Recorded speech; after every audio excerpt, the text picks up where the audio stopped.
In this lecture, first we discuss the technical stuff, that is the architecture definition, and then we'll have what do we mean by the microarchitecture, and we'll compare these two terminologies over here.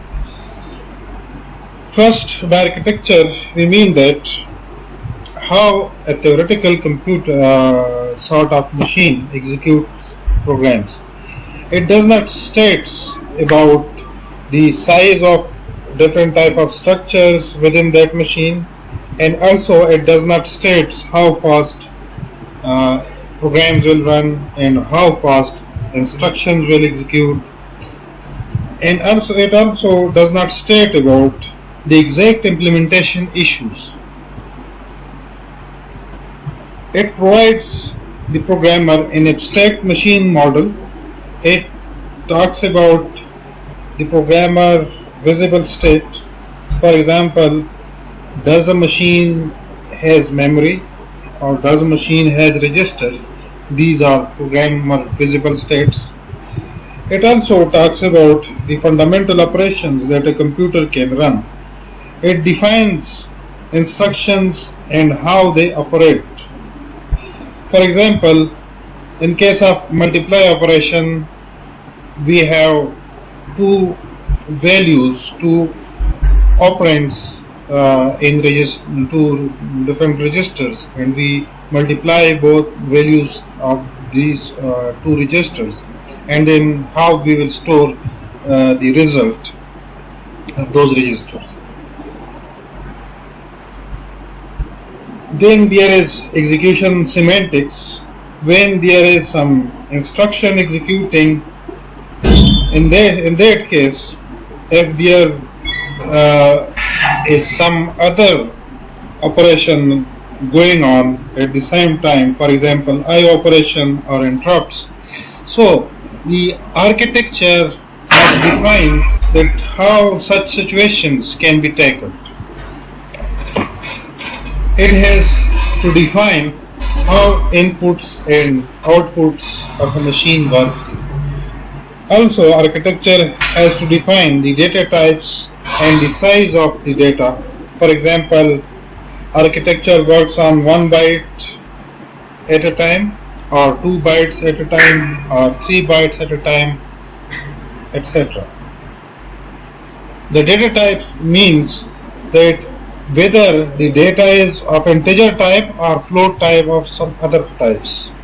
So the architecture defines different representations for integer type of data, and also for different representations for float type of data. In this lecture, first, in contrast to architecture or instruction set architecture, the microarchitecture or organization talks about what will be the size and type of different structures within a machine, and how fast things will run within that machine, and it also talks about the exact implementation issues of the machine. It talks about the trade-offs while implementing a particular instruction set architecture. For example, you're going to implement Intel x86 instruction set architecture, so there are many different microarchitecture implementations for Intel x86 instruction set architecture. For example, that is on an AMD versions of ICs or on Intel versions of ICs. They have high performance versions. For servers, laptops have different versions of ICs. Similarly, for tablets and cell phones, there are different versions of ICs and different microarchitectural implementations. These ICs are different in speed, energy consumption, and cost, but they all execute the same code and have the same instruction set architecture.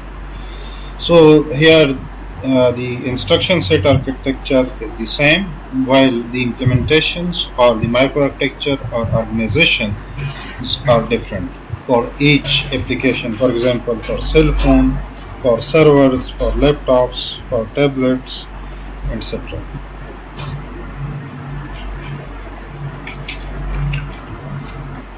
Example of the things that are trade-off in microarchitectures are pipeline depth, number of pipelines, cache size, silicon area, peak power ratings, execution ordering, bus widths, and ALU widths.